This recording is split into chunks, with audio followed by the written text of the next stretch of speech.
welcome to SciShow Tangents, the lightly competitive science knowledge showcase. I'm your host, Hank Green, and joining me this week, as always, is science expert Sari Riley. Hello. And our resident everyman, Sam Schultz. Hello. What's the coolest thing you've ever ridden?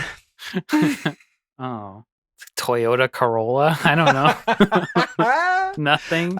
Have any of us ever been on a motorcycle? Oh, actually, I used to own a motorcycle. Oh, Really? What? And Why your did you Butte say days? Toyota Corolla? I forgot. Motorcycle, I would put in quotes. It was a Honda 90. I don't know if you're familiar with what those are. They're almost like a little toy motorcycle, like a hobby motorcycle. Oh, it's awesome. It was cool as hell. It's very cool. It looks like a bike, like an electric bike kind of, but a little bit chunkier. It was old, though. They're very old, and it just didn't work super great. So I gave it up. Oh, but I man. drove that to college for a couple months, and then God, you have blown Sari and I out of the water. Mhm. Mine might be one of those like Lime scooters. I'm sure you've been on a jet ski before, right? I have been on a jet Oh. ski. Thank you for salvaging my credibility. That was my As a- second answer. Well, I haven't been on a motorcycle or a jet ski or a snowmobile. Probably like a roller coaster is the coolest thing that I've ever been on. Yeah, Like that's the a cool thing to I don't run. know like if the that Mount really Everest one at counts. Disney World. You write it. You write I it. said, what's the coolest thing you've ever ridden? I feel like steering it is an important aspect. No, in you it being ride a cool. roller Okay, then like a coaster. bumper It's car. called a ride. I'm steering a bumper car. We would go to this little bumper car place not bad. near Cannon Beach, Oregon, and my grandpa would bumper cars with me and my That's fun. sister. That's fun. Yeah, And that was great. Yeah. You never Mhm. even been on a motorcycle for 1 second. No. I haven't either. Huh.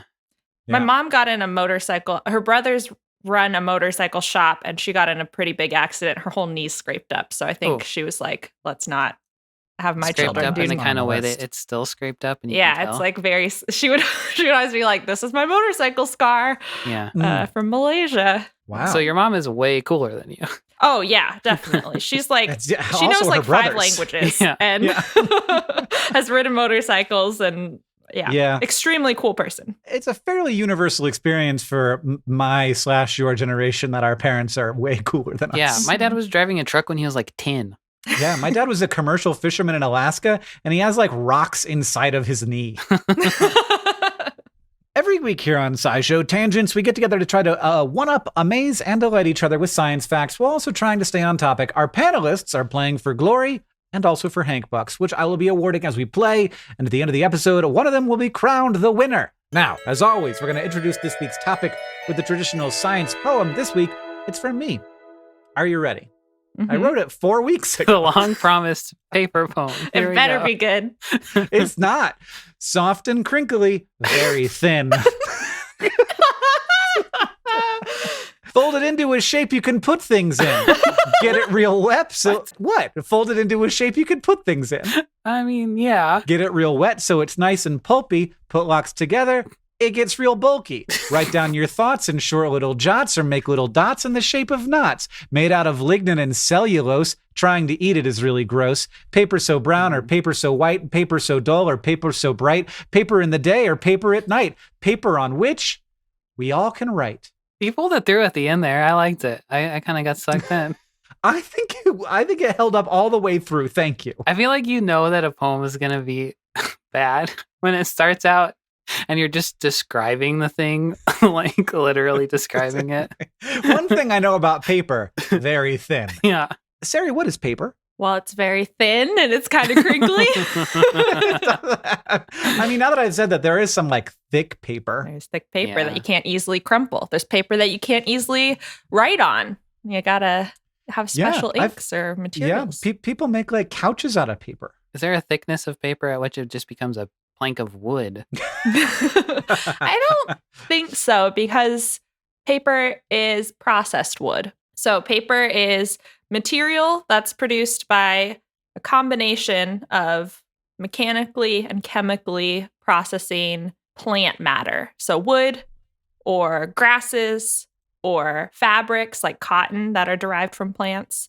Mm. You process it, and then you get a bunch of the cellulose fibers. You extract them, and then that's the pulp. There's often usually lignin in there as well, but in modern paper, we remove it because that's what makes paper yellow as it ages and like get kind of crinkly and degrade. Then you like mush the pulp flat and you dry it out, and then you cut it into your pieces, and that's paper. It's pretty amazing. Like when I picture what like the byproduct of what the process you just described, I'm not picturing something super smooth and silky like apparently it is, like a piece of printer paper. Yeah. That doesn't seem like something that happened by chopping up tree into little bits. And yet, I think a lot of modern paper, like the printer paper that you're imagining, has had a lot of other processing and additives. Like it isn't just cellulose. There's bleaching materials in it to make it whiter, a whiter white for your black ink on it. I think there are also sometimes some mineral additives like chalk or other things to make it smoother. Probably chuck some microplastics in there. Yeah, I think a lot of like any waterproof paper has microplastics in it. Like if it's resistant to tearing. I thought I was making it up. Oh no, I think there are plastics in some papers. Great. That are. I'm not shocked now that we've tested. Can we just make it out of polyester? Why not? But there are some papers that I feel like the more traditional paper, like washi paper or rice paper, that's where you can start seeing more of the fibers. Or if you make your own paper, I don't know. I feel like that's a big thing. I did it in kindergarten as like a learning opportunity moment where we mushed up construction paper and then packed it together and then made new construction paper that was all brown. Because we all did too many colors. Yeah. And sucked also. Yeah. It fell apart. But look, we made worse paper. We took this perfectly good paper from the recycling bin. We ruined some paper and made bad paper. Yeah, we did that with like jeans, which was cool. Oh, we turned some pants into some paper. Yes, which is good for like post-apocalypse situations when you got a lot of like old jeans you don't want anymore. When you find a jeans warehouse, yeah, you need to write some letters or something. Yeah, for that apocalypse where it's much more important to write letters than have jeans. Yeah. We've got too many pants and not enough communication. All right. I am about to ask you a question that I had never thought of until just now, and it has become extraordinarily obvious to me where the word paper comes from. Obvious? Why? Because I assume we didn't get papyrus from paper. We got paper from papyrus. Yes. Yeah, we had papyrus and then was like, this is a plant. And then we made a product from that plant. Yeah, papyrus was the name of the plant. But if you're being semantic, papyrus isn't technically how we would define paper modernly, because it's just perfect. Like the way that it's made is overlapping reeds. Like you don't make them into a pulp. You just kind of get the reeds really thin sliced and then overlap them, kind of like you're weaving, and then smush them together, and then you've got your paper. So in the way that parchment is animal skin or vellum is animal skin from the olden days, that's not technically paper because it's not wood pulp. Papyrus isn't wood pulp, but we took the word for paper from it anyway. Well, isn't that the way? Be like, hey, I'll take that. You can't have it. I'll take it, and then I made it to my thing. And it's not your thing, though. It's better. Yeah. Well, in fairness, it is better. Mm-hmm. I'd prefer a nice sheet of printer paper to some papyrus. Printer papyrus.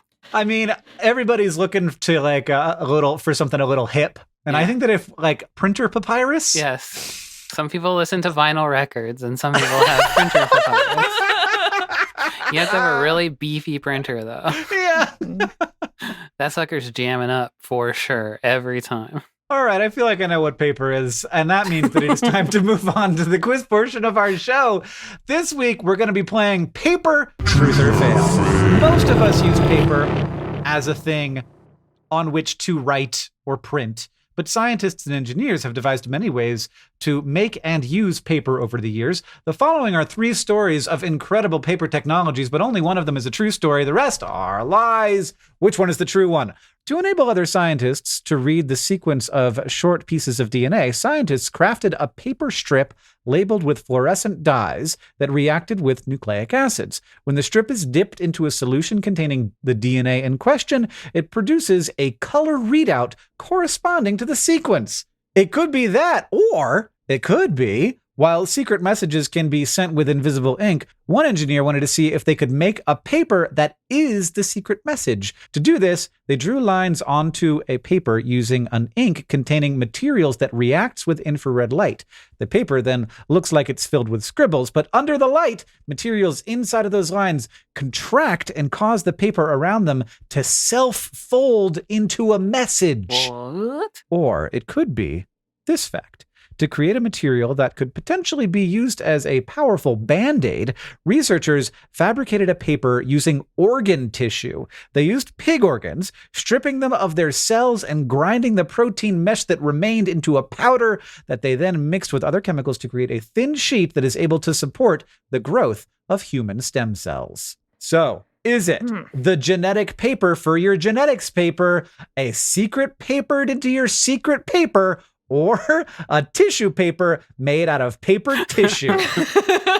Those are good descriptions. I do not understand the first one, I don't think.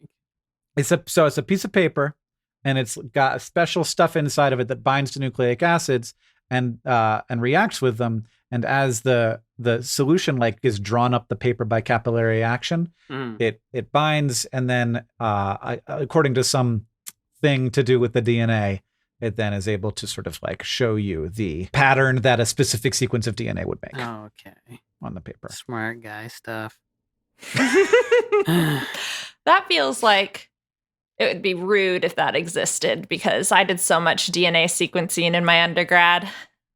Just the old-fashioned way. This is the thing. This is the future. Thing. That's how it's been 20 years, and now people are like, oh, you had to pipette by hand?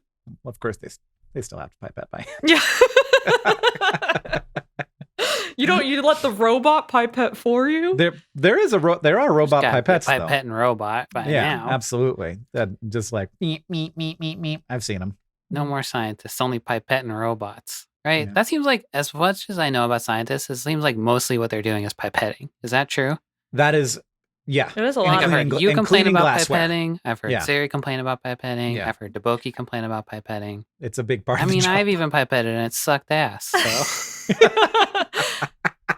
Number 2, I think, is something else that has been turned into this fact. I feel like I've heard something like this, a self-folding paper, but I don't think it was used for secret messages. It was used for something else. That, I feel like, is the most likely one for me, just because so much gets invested into secrets. I feel like secret paper, codings, secret messages. You look at that paper and be like, there's something weird about this paper, and I'm a spy, so I will get to the bottom of it. You don't want the spy to think, I will get to the bottom of this. You want them to think, oh, what a normal looking piece of paper. I don't have time for paper. I'm a spy. Yeah. I think it's number 3, based on absolutely nothing. I think tissue paper made out of paper tissue? Yes. Number 3 sounds nice and useful somehow down the line. It doesn't feel like there's enough structure. I've heard of people stripping up cells, but I feel like as soon as you grind them up, then it becomes less biologically useful. So I'm going to go with the secret paper. Well, Sari, there is self-folding paper inspired by plants, and it really does rely on water-based solution created by a team of scientists from Japan. It is inspired by the movement of plants as controlled by the absorption and release of water within cellulose. And they used an inkjet printer to print using cartridges full of the inks and different concentration of solutes. It was a real thing. You can read about it by Googling self-folding paper structures right out of the printer. You'll find the advancedsciencenews.com article. But there was not a thing where you can do this fancy stuff. Tried to tell you, Sarah. Okay. I thought you were trying to trick me. No, I'm not smart enough to remember that I should try to trick you. And of course, that first one is mostly just based on how existing techniques work to use electrophoresis in gel materials. You can't do it with paper, unfortunately, yet. Maybe someday, to make the lives of all those students easier. And that means Sam is correct. And it all started out with a mistake. A materials engineer at Northwestern University was working on making an ink out of ovaries that could be used in a 3D printer. Why? Is a bunch of words I really just said. When he accidentally spilled some of that ink, but when he went to clean up the mess, he found that the ink had dried into a sheet. What? Just What a- ovary paper. What a Whoops. series of events this fellow experienced. Yeah, so he and a team of other scientists at Northwestern decided to see if they could create paper out of other organs, testing out their method with material taken from cow and pig organs. These included material from the ovaries, uterus, heart, liver, and muscle. And for those different parts, the scientists had to first wash them with a detergent that stripped away the cells. So, Sarah, you are right. This isn't the cells. It leaves behind the scaffold of proteins and carbohydrates, which they then ground up into the powder, mixed it with a solvent, and then left it out to dry into a thin, flat, flexible sheet. It's like vellum, but of the future. From there, they did some sensible experiments, like showing that the paper could support stem cell growth and that they could grow hormone-producing ovary tissue from their on their paper. They also, it says from their paper. They also demonstrated that they could make a paper crane out of their tissue paper, which is silly and a little gross, but also demonstrates the flexibility of the material, which could make it useful in surgical contexts. So Sam came out of that with the point, and Sarah got nothing. Next up, we're going to take a short break, and then it's time for the Fact Off.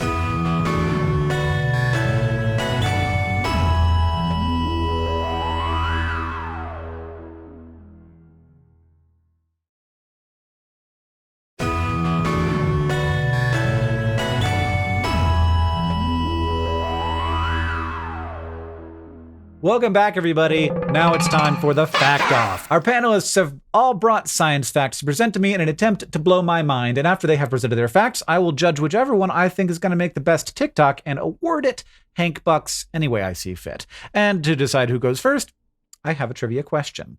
When you are buying groceries, you might be familiar with the question, paper or plastic. But the first mass-produced paper bags were flat and shaped like an envelope, which limited both the amount of space they had to hold stuff and their durability compared to the flat-bottom upright bags that we have at the store today. At first, these flat-bottom bags could only be made by hand, so they were expensive to make, until an inventor named Margaret E. Knight created a machine that could fold and glue them, making the mass production of these bags possible. In what year was she awarded the patent for her machine?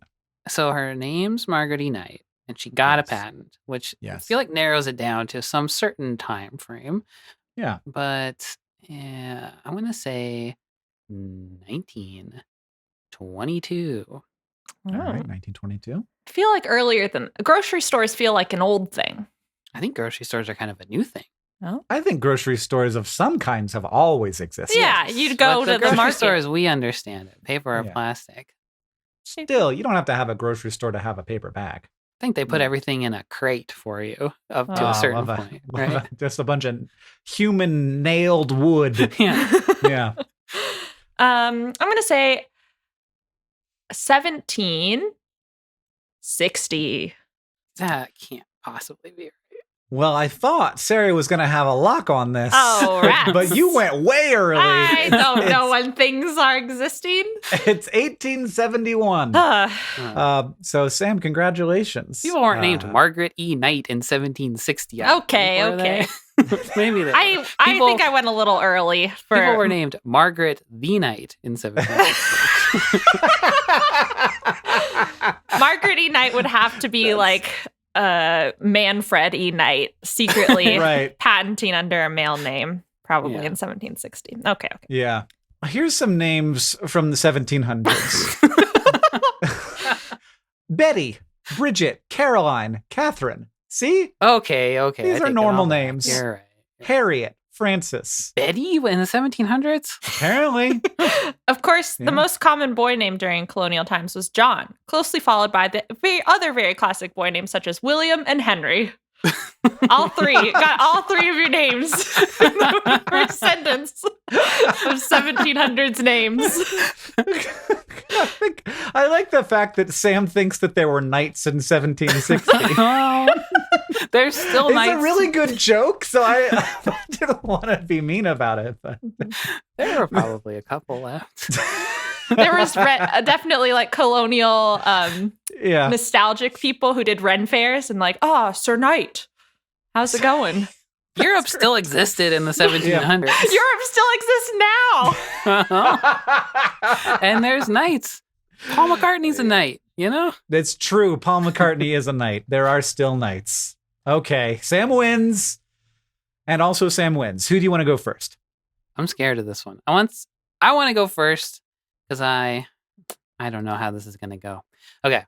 In the 1850s, America had newspaper fever.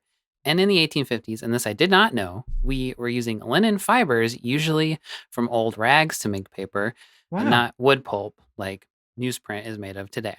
And we needed a lot of rags to make the millions of newspapers being printed every year, something like 405 million pounds or 183 million kilograms of rags every year. And we are importing rags from all over the place.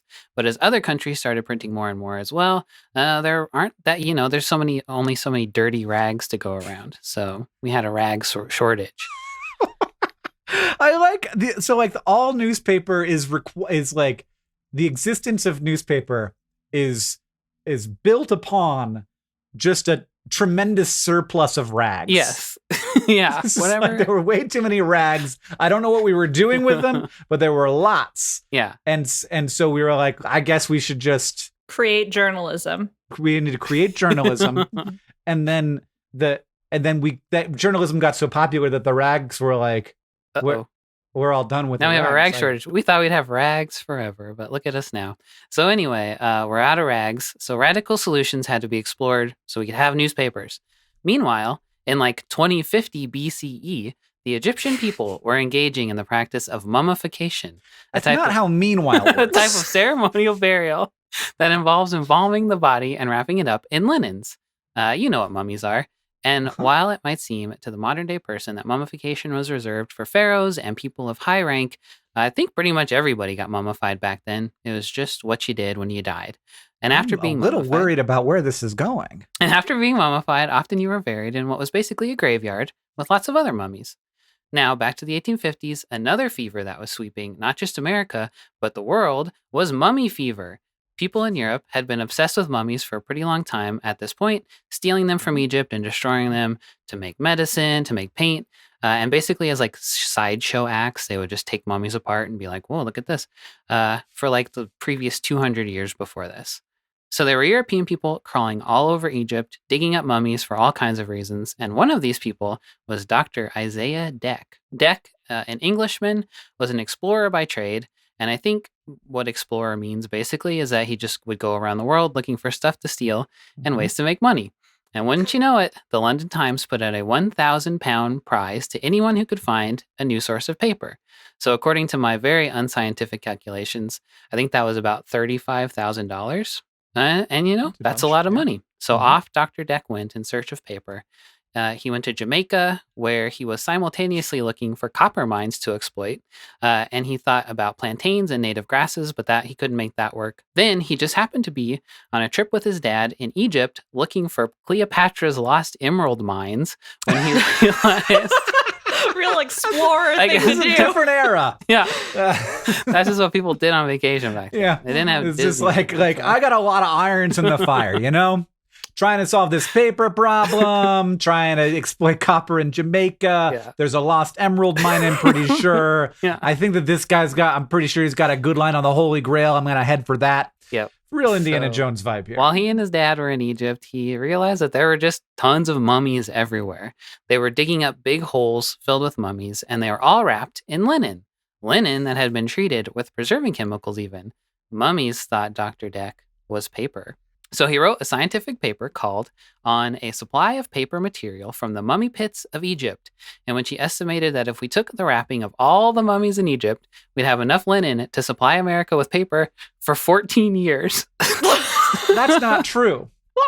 That's got to be wrong. Yeah, I think since then people have looked at it and been like, no, that couldn't possibly be right. I just like that was only for 14 years. And we were just like, it's worth it for our newspapers. Look, from what I can tell, this mummy pit goes all the way down. Yeah. Mm-hmm. Like, so far we haven't hit the bottom. I'm guessing center of the earth. Like, I might as well just keep stealing. Like, there must be more things that I haven't found. Yeah, this mummy pit. It's unlimited. Yeah. I'm just going to take it all, and then more will appear because I'm a great treasure hunter. What I know about stealing from other countries is that the exploitation goes on forever. Yeah. And that you never run out of the resource. Absolutely not. So he wrote this paper, but there is scarce evidence that anyone actually ever made paper from mummy wrappings. There's evidence that big bales of mummy wrappings were imported to America all the time. There's correspondence from paper manufacturers asking very serious questions about if it's possible to make paper out of mummies. And as of 2010, there have been 2 broadsides discovered that describe a paper manufacturer in Connecticut that made 14,000 pounds of mummy paper every day, according to them, at least. But apparently, there's been no test conceived of that would positively identify paper as mummy paper and not just linen paper. And some of the tests that could help us narrow it down, like carbon dating, are destructive enough that and wouldn't narrow down the information enough that anyone has thought it was worthwhile to do it. So it's still a mystery. So it seems like maybe people made a lot of mummy paper. According to them anyway. According to them, they were making lots of mummy paper. Fortunately, simultaneous to all this, the process for making wood pulp-based newsprint was being perfected, and by the end of the 1850s, newspapers were printed on that instead of mummies. But I'm actually not sure if anybody ever got that $35,000. Yeah, I mean, it feels like it must have been the wood people. I guess they were like, "Hey, we did it," and they're like, "Nah, you don't need it. You're fine. Your solution's too boring." Yeah, these people were trying to make... I wanted it to come out of big pits of dead people. Yeah. The reality that this was all rag based really does like change how I'm trying to imagine the importance of rags in the past. We were thinking about rag binding. Now I just have rags sitting all over the place. Yeah, nothing to do with them. I just feel like this guy was a tremendous bullshit artist. Well, he might have also just been really dumb too. You know, probably a little bit of both. Maybe could have figured out a better solution. Maybe would have looked at those tree people. That's the thing. He looked at trees and was like, "Nah, that can't be paper. Couldn't possibly. I can't take these banana husks that look papery already and turn it into paper. No, I need a rag." Think outside of the box, man. Yeah. I just had a rag-based mindset, unfortunately. I just gotta be like, I gotta just like slice this tree really thin. Yeah, that's got to be it. That's just the future. Hanging out in Jamaica trying to slice a tree as thin as he possibly could. Never worked out for him though. Yeah. And his dad swooped in and said, "Hey, we got emerald mines to look for. Stop slicing those trees." Let's go. All right, Sari, what do you have for me? Something much less weird because but is it more of a thing that actually happened? Yeah, is it more science related? It is more science related, less grand movie plot. So like we've talked about, modern paper is dried plant mush, and the orderliness of cellulose molecules is important for the structure and function of living plant cells. But when we make paper, that doesn't matter so much. What we're really going for is enough molecules squished together that the paper is thick and sturdy enough. So some cellulose fibers end up being amorphous or disordered, and some are crystalline or ordered. And paper is fairly easy to recycle because you just have to strip away anything that you don't want, like ink or glue, mush it back up again, strain out the not sturdy enough cellulose molecules, and then make more paper out of what's left. As we reuse and reuse paper, we get more of that not very sturdy paper sludge, which can be dealt with in a number of ways, like burning or composting, because nature handles cellulose really well. But another strategy is to make cellulose nanocrystals, or CNCs. I won't get into the weeds of the material science here, but basically you can take waste newspaper or paper sludge or bulk plant material like banana husks, extract the cellulose, and use a technique called acid hydrolysis to create this crystalline material with some very cool properties. From what I can tell, a lot of people are currently exploring what cellulose nanocrystals can do. There are lots of papers from the last decade or so. One option is adding it back into paper-making processes or even concrete to increase strength. They're just like these really stable crystal structures. Other scientists have tried assembling CNCs into thin cellulose films, which are a biodegradable alternative to plastics like polyethylene films. And those are cool and all for environmental reasons. But for the glamorous folks among us, a study published in November 2021 in Nature Materials showed how a team used CNCs to make really beautiful rainbowy glitter.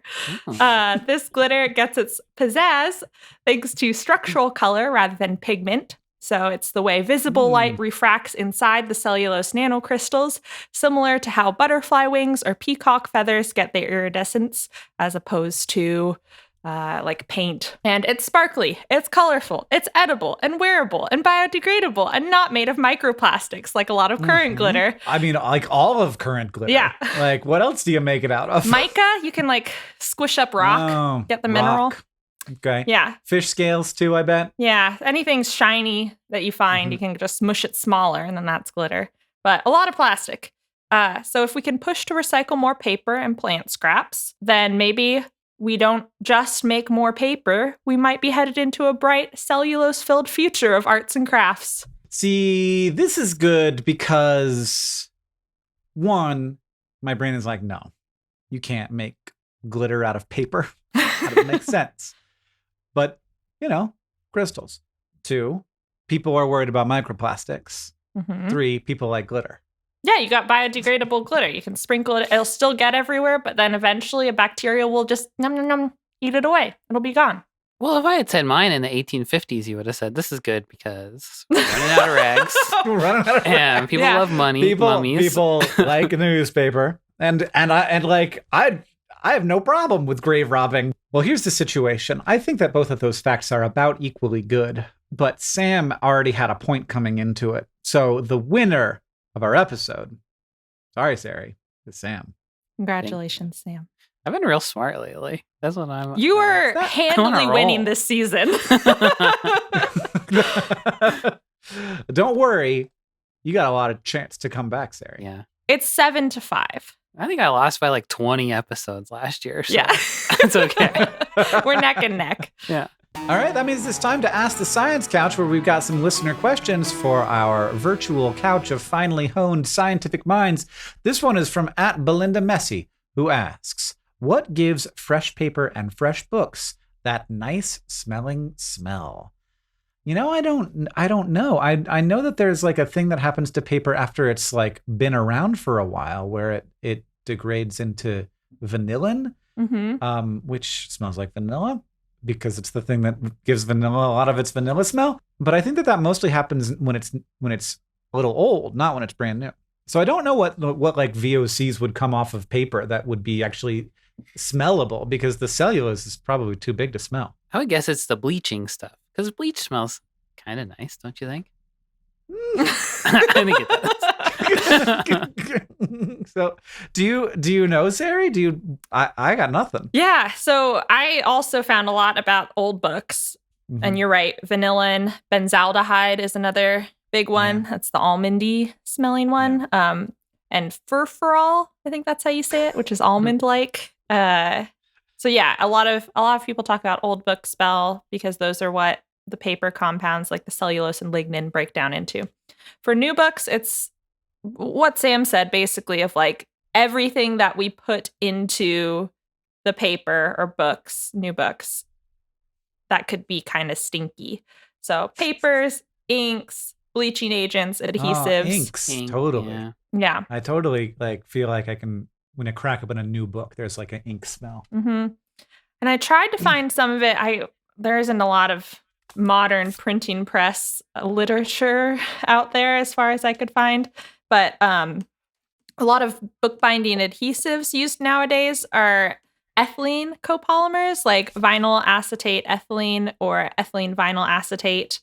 Right. So just some gluey, like normal solvent smells. Yeah, normal solvent smells, but could be good. Hydrogen peroxide is like a common bleaching agent, so that's like medicinal. What was interesting is that paper mills have a very bad rap for smelling very stinky. Yeah. For just because it's like industrial and sulfurous, and a lot of sulfurous chemicals or reduced sulfur chemicals that smell like rotten eggs or whatnot get released into the air.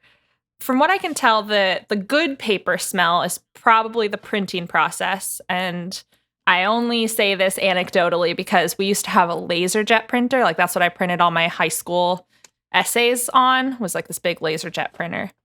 And printers like that can be like the combination of heat. So then they're heating up toner and like to melt the plastic, they could give like a light, heat up the wood a little bit. So it's like a light burnt smell, but also it heats up air molecules, and like you can smell ozone, which is kind of like a little bit smoky, sweet, like the smell of thunderstorm, you know?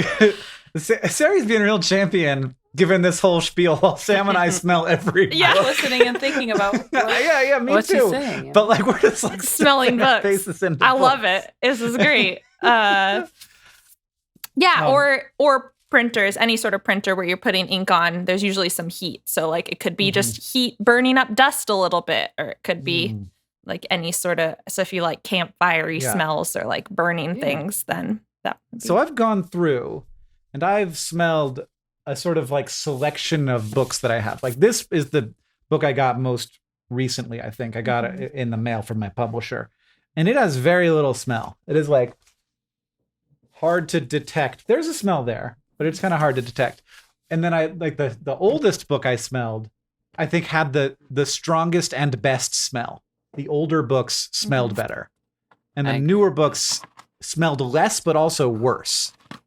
Comic books smell different than non-comic. Yeah, that's what I was saying. Comic like books, yeah, more ink. Yeah. Let me get a.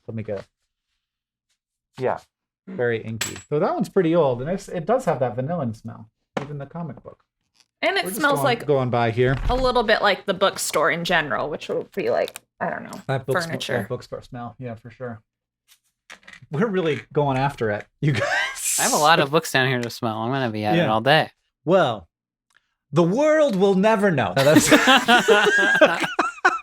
yeah, whatever Sari said is the right answer. If you want to ask the Science Scouts your questions, you can follow us on Twitter at SciShow Tangents, where we tweet out topics for upcoming episodes every week. Thank you to everybody who does that. We got a lot of followers now. Or you can join the Tangents Patreon and ask us on Discord. Thank you to at Jill Friedenberg, at Mystical Elvin, and everybody else who asked us your questions for this episode. If you like this show and you want to help us out, it's super easy to do that. First, you can go to patreon.com/SciShowTangents to become a patron and get access to things like our newsletter and our bonus episodes. Second, you can leave us a review wherever you listen. That's helpful, and it helps us know what you think about the show. And finally, if you want to show your love for SciShow Tangents, just tell people about us. Thank you for joining us. I've been Hank Green. I've been Sari Riley. And I've been Sam Schultz. SciShow Tangents is created by all of us and produced by Sam Schultz, who edits a lot of these episodes, along with Seth Glicksman. Our story editor is Alex Billow. Our social media organizer is Paula Garcia Prieto. Our editorial assistants are Deboki Chakravarti and Emma Dowster. Our sound design is by Joseph Tuna Medish. Our executive producers are Caitlin Hoffmeister and me, Hank Green. And we couldn't make any of this, of course, without our patrons on Patreon. Thank you, and remember, the mind is not a vessel to be filled, but a fire to be lighted.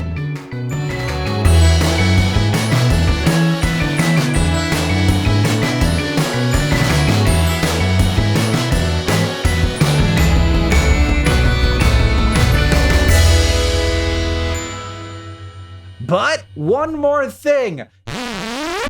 Humans have been wiping their butts with paper products for centuries, but the first commercial toilet paper is credited to an American inventor named Joseph C. Gayetty in 1857. It was made from a banana plant fiber. Again, bananas, they're back, called Manila hemp, and it was infused with aloe gel. That sounds awfully nice. Also, it had his name watermarked into every sheet. That's nice. He had to market the heck out of it to get people to give him money instead of wiping their butts with free catalogs. Sure.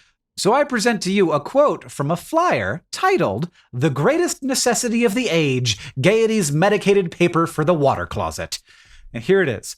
Quote, "Printed paper, everybody knows, is rank poison to tender portions of the body."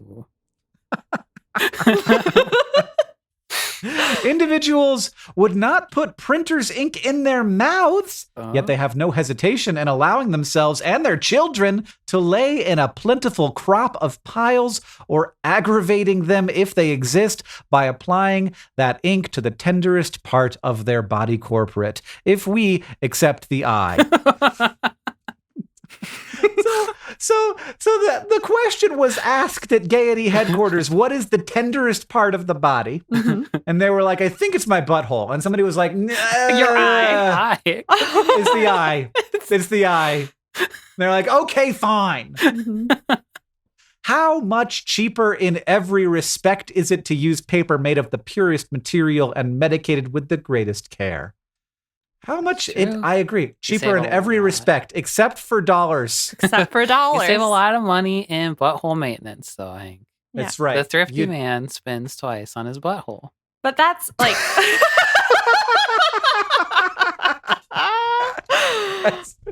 yes, as a true Gayetty of our age, Sam. Mhm.